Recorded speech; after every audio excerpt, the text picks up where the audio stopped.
హైదరాబాద్లో ఉంటాను. ఇక్కడ ప్లాట్ 2005లో మేము కొనడం జరిగింది. నేను ఒక విన్నపం ఇక్కడ ఈ నందిగ్రామ ప్రజలందరికీ కూడా ఒక విన్నపం ఏమంటే, మేము 2003లో ఇక్కడ వేసినప్పుడు కొన్నాము. ఇప్పుడు తండ్రులు వాళ్ళు ఎవరో ఉన్న వాళ్ళు పెద్దవాళ్ళందరూ రాయించారు. కానీ ఇప్పుడు పిల్లవాళ్ళు కాదు మా నాన్న మాకు తెలియదు, అవన్నీ తెలియదు అని చెప్పి అన్యాయంగా మాట్లాడుతున్నారు. ఇప్పుడు కూడా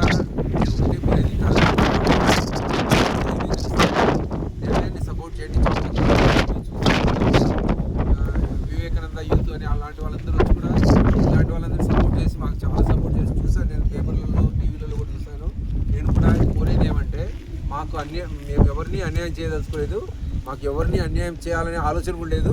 మాకు కావాల్సింది ఏంటంటే, మేము ఆ రోజుల్లో కష్టపడి చాలా చిన్న చిన్న జీతాలను మేము మిగిలించుకొని అప్పులు చేసి ఈ ప్లాట్లన్నీ కొన్నాం.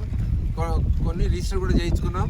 కానీ ఈ మధ్యలో వచ్చి ఈ ధరణి ఆ పోర్టల్ వచ్చి ఆ భూములు మా ఎవరో పాస్బుక్లన్నీ కొట్టించుకొని ఆ తర్వాత కొని మా అన్యాయంగా రాత్రి వచ్చి మేము కట్టిన బిల్డింగ్లు కానీ ఇక్కడ మేము ఆ ప్లాట్లు అన్నీ మేము ఫెన్సింగ్ వేసుకున్నాము, సిమెంట్ ఫెన్సింగ్ కూడా వేసుకున్నాము.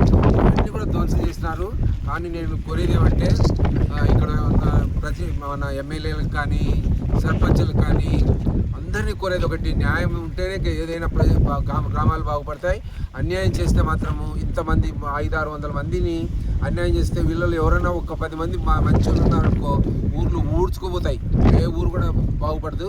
అందుకని మేము కోరేది ఏమంటే, అందరూ సపోర్ట్ చేయండి.